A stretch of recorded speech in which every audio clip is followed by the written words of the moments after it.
just some Excel worksheets that allow you to fool around with the anomalous diffraction approximation for the Me code so that you can get a sense of these optical efficiency factors. So let me know when you have it up, when you have your Excel open. Does everybody have the Excel open? Okay, so go to the first example. And so what we're going to do is just kind of go through what Emmanuel has just done, and but with numbers. And so just to give you a sense of the terms that are going to go into the Me code, here are the absolute indices of refraction. And so we know that the index of refraction of air is 1, and water relative to air is 1.34. And we don't think a lot about what the index of refraction of a particle is relative to air, because usually our particle is in water, but I'm actually having it calculate it for you. If what we're looking at are particles in water, what we're after are these indices of refraction relative to water. And these are the numbers that you might be more familiar with, where the index of refraction of a particle is 1.05 relative to water, right? Well, how did I get that? Well, if you look, the equation tells you that it's the index of refraction of the particle relative to the index of refraction of water. So you can plug in numbers here until you get a number that looks familiar to you, right? Turns out 1.41 gives you a relative index of refraction of 1.05. So what's in red is the number that you could change. So if you wanted to have a particle that had a much higher index of refraction, you could put in 1.6. And that would give you a relative index of refraction of closer to 1.2, which would be like what kind of a particle? What kind of a particle has an index of refraction of 1.2? A mineral particle, right? So just by changing that, that will give you that change. So we'll go ahead and we'll stick with something more phytoplankton-like. Now, the imaginary index of refraction relative to water, what's the imaginary index of refraction again? What does that tell you something about? Absorption, right? So we can have a small number. This would mean that there was some sort of absorption, or you could put in 0 because it could be a non-absorbing particle, or you could be at a wavelength where the particle doesn't absorb. So you can change that sort of number. The next number that you can begin to modify is particle diameter in microns. So I've put in a 10 micron particle. The other parameter that you're going to want to vary is the wavelength of light in air. And so, again, this goes back to what Emmanuel... Did I do this backwards again, Emmanuel? Oh my gosh. Wavelength in air, wavelength in water. It's shorter. That's right. That's right, okay. So if you wanted to look at the wavelength of light in water in the blue wavelengths, so in microns, blue light is what color? 400 nanometers, so that would be 0.4 microns. Well, in air, that would be green.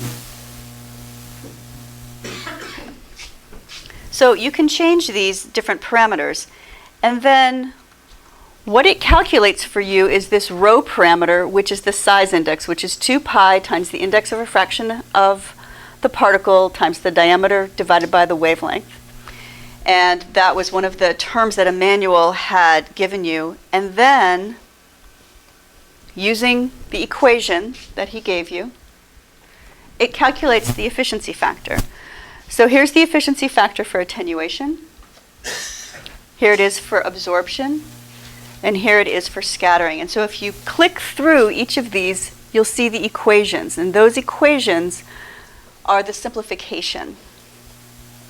So we have a 10 micron particle with an index of refraction of 1.05, phytoplankton-like, which has a little bit of absorption, and we're looking at a blue wavelength. Well, a green wavelength. I mean a green wavelength. A green wavelength. And so what does this tell you? If the QC is 1.75, what is that telling you?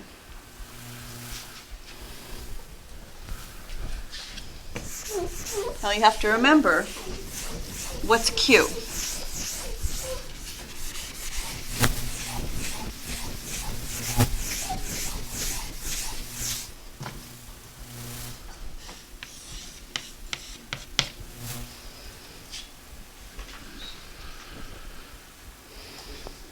It's the efficiency, okay? So if you look at your particle, and your particle has some cross-section relative to incident light, this is the geometric cross-section area of that sphere. If all of the light incident on that geometric cross-section were scattered or attenuated, then your Q would be 1. If more light that is not incident on that, gets attenuated through diffraction, what happens to Q? It can go up to 2. Well, for this particular situation, it goes up to 1.75. So it's telling you that the optical cross-section, the cross-section that over which light has some sort of attenuation is greater than the absolute geometric cross-section.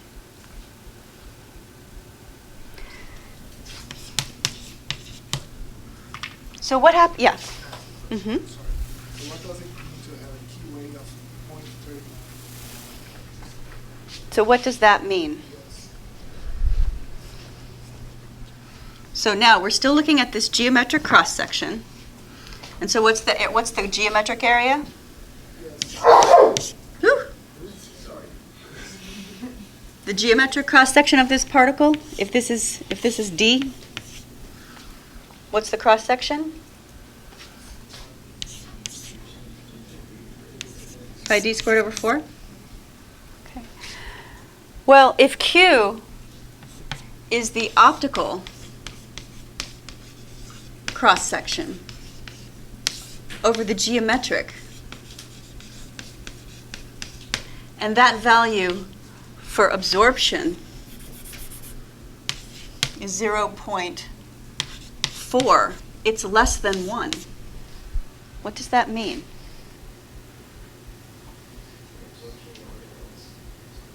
It's what? Part of the photons that are incident upon this particle are not absorbed. How much aren't absorbed? 60%. So 60% of the photons go through the particle without being absorbed.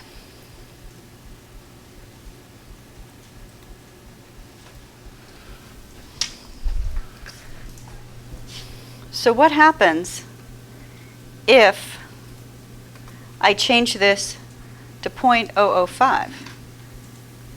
What's going to happen? What's going to happen to QA? It's going to go up. What's going to happen to QC? Let's try it. So now 60% are absorbed and 40% are transmitted. And we have a slight increase in QC. Okay. What happens if we make our particle bigger? Let's make it 25 microns. Sorry, question. Yeah. When you increase the imaginary part that's absorption, why would that also increase attenuation and not just increase absorption and attenuation?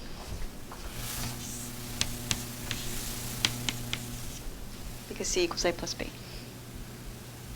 Yeah. It's okay. No, this is why we do this. This is why we try to do it in Excel really simply, because that's exactly what you have to work through. So very good. That was a good question. So if we increase our particle size, what's going to happen to QA? It should go up, right? Because we have a longer path length through the particle, there's a greater probability for absorption. what's going to happen to C?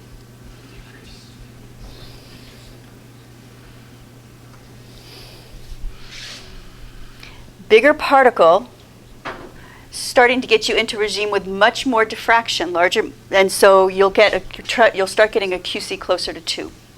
Okay, and look at this now. 90% of the light impinging on the cell is being absorbed. Okay. So you can begin to change the index of refraction, the real and imaginary part. You can change the particle size. You can change the wavelength of light, and begin to see how these efficiency factors change. Okay? So I encourage you to try that. Then if you go to the n prime equals 0 example, and I'm sorry that the screen is so blown up that you can't see my full thing. We'll have to just sort of move around. But what I've done for you is I have now taken that first example and expanded it for a variety of particle sizes. So the first column is particle size increasing from a 0.05 micron particle to, I can't remember how big it goes to. Yeah, so relatively small. I have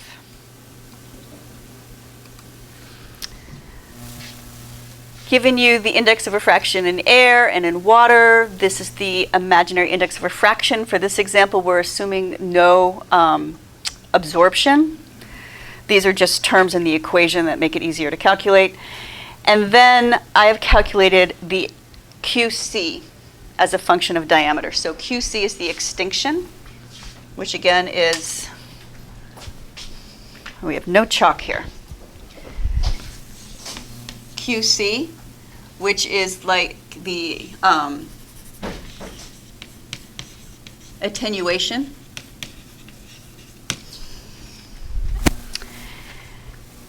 And then I have plotted. So here's the QC for a very, very tiny particle. And look how small that is, right? So as you go down, you see that that number is getting bigger and bigger and bigger. Why is that? What does that mean? We're going to bigger particles. The attenuation is increasing. So it's very small for small particles, and it gets very large for large particles as we begin to see more and more diffraction. And so how far do you have to go to get QC very large? Well, here's a 13 micron particle. We're getting close to a QC of 1. And as we get bigger than that, you'll start getting into the QC of 2, where again, it's attenuating light that is outside of its geometric cross-section. So if you go to the n prime plot graph, this first graph shows QC. I just plotted that column versus the rho parameter. This is the x parameter. Yep, his x parameter. If you look at the Morel papers, they call it rho. But this is the dimensionless parameter that relates size to wavelength. If you'd rather look at it as a function of size, scooch over. And that is how the attenuation varies as a function of particle size. So the solid line is if your index of refraction is 1.1, which would be a mineral particle. This would be something more like a phytoplankton. So you can see that for very, very small particles, their optical cross-section is really small. Yes? Sorry, maybe I have another question. No. But if the Q is maximum and you're getting over that, is that the equation is not valid in that situation? It means that are certain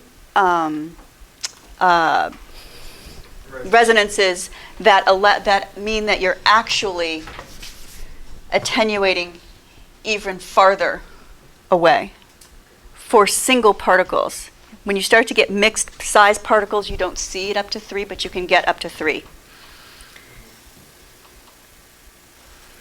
So very small particles have a very low optical cross-section.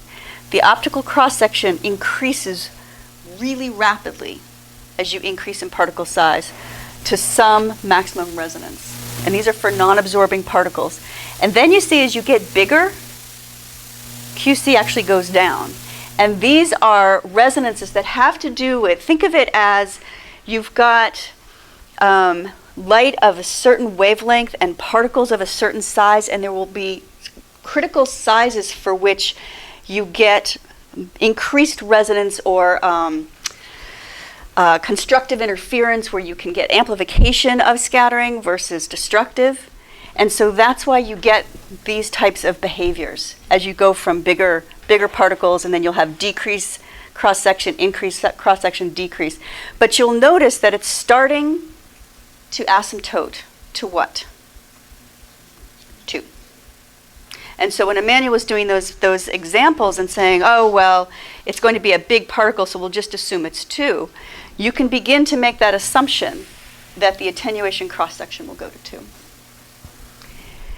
The actual behavior depends really explicitly on the index of refraction.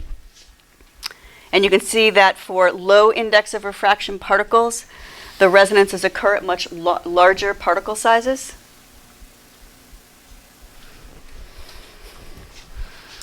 And let's see. We can also, because the rho, or the x parameter that he showed us, has a dependence on wavelength, we can actually also plot the data in that first worksheet as a function of wavelength. And so here's QC. Sorry, I can't show you the whole thing. But for a scattering index of refraction of 1.05, so particle, or a phytoplankton-like particle, here's QC as a function of wavelength from blue to red, and how the attenuation varies for particles of different sizes. So what do you see? How does the cross-section for attenuation vary spectrally for small particles? It decreases from blue to red. Does that seem familiar? Small particles, if they're non-absorbing, so you can think of it as small particle scattering. Is it usually higher in the blue and decreases in the red? Phew. Okay. 3 micron particles, 5 micron particles. Oh, then it starts to get kind of weird for a 10 micron particle. And it's because you're at different places on this curve, right?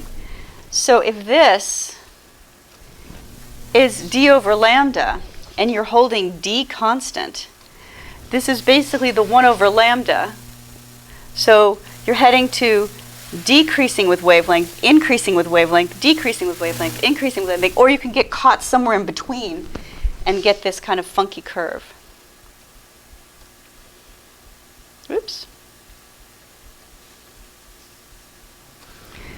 But it begins to help you identify why we get these spectral changes in scattering as a function of particle size. So as you go through and look at these, I've given you a worksheet where now you can, I've let the imaginary index of refraction change for a variety of different particles. So the imaginary index will change as you go on. You can check that one out. And then I've graphed them for you so you can see how the attenuation changes as particles absorb. Can you see around me? You know the damping effect on the resonance? So that is the N prime plot worksheet. And here's QA. So as particles get larger, how does the QA, where does the asymptotic value of QA?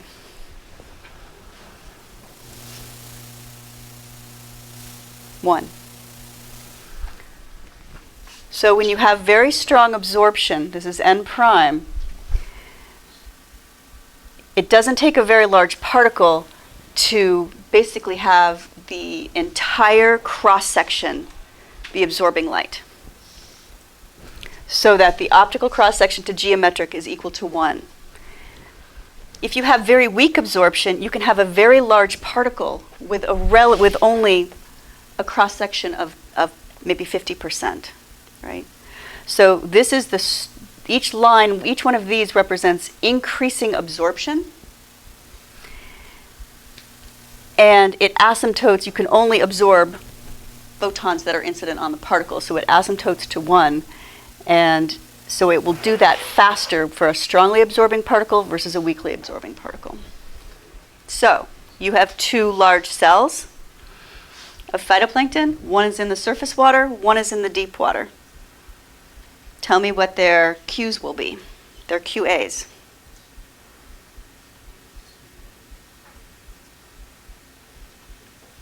Which cell will have a larger QA? The one in highlight or the one in low light? The one in low light. Is everybody convinced of that?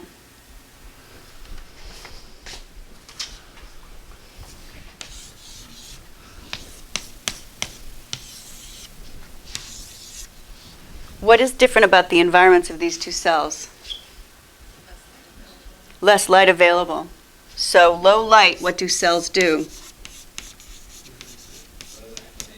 They photoacclimate. And how do they photoacclimate? They add more pigments.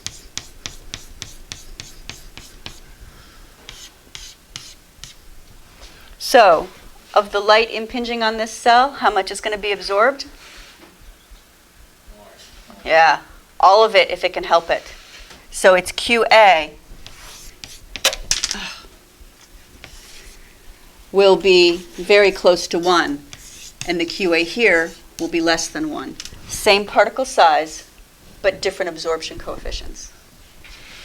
What about a small cell down here that's photoacclimated?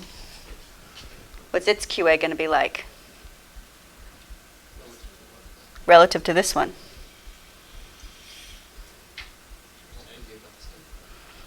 Maybe. So the light going through this cell goes through that path length. Light going through this cell goes through this path length. Which stream of photons have a greater likelihood of being absorbed? The ones that go through the longer path length. So the QA on the small cell will be less than 1.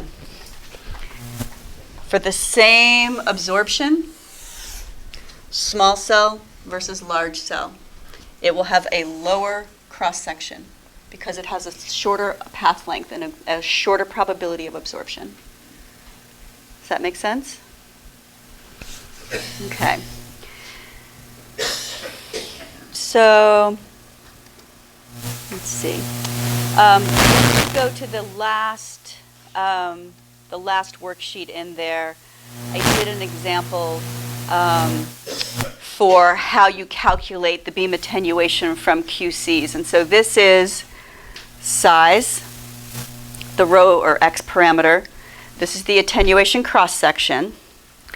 This is the geometric cross-section in Emmanuel. So Emmanuel called that G in his PowerPoint. How would we calculate the geometric cross-section of a particle? Pi d squared over 4. Well, let's make sure I did that right. Pi times the diameter, which is in microns. I converted it to meters, squared divided by 4. Okay, so that's the geometric cross-section of the particle in meters squared. And then this is what? This is his extinction, which is the geometric cross-section times the optical cross-section.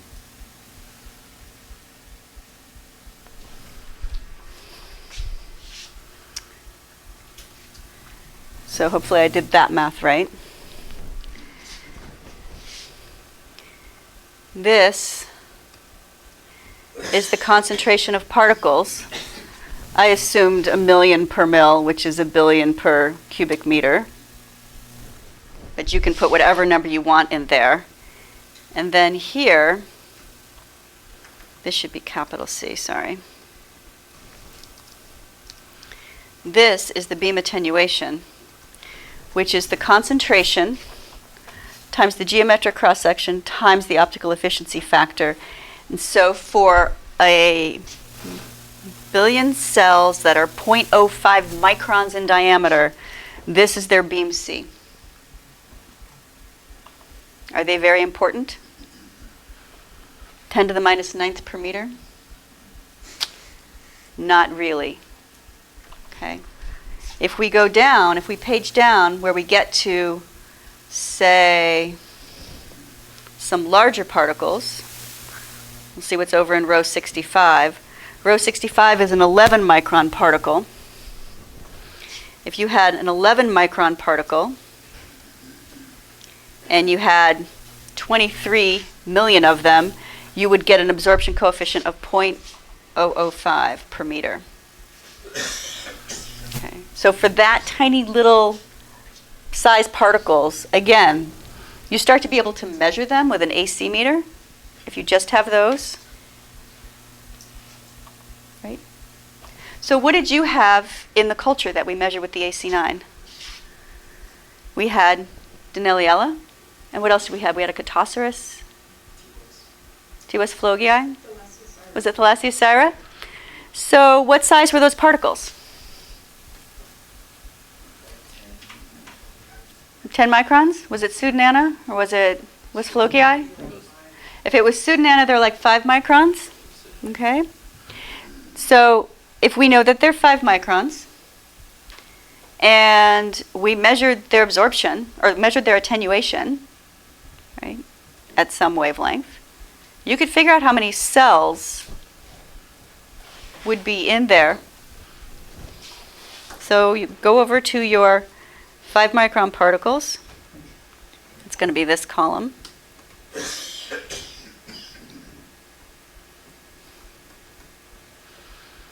And so if you had 51 million Thalassiocyra per cubic meter, you would measure a beam C of 0.03 per meter. So go back and check.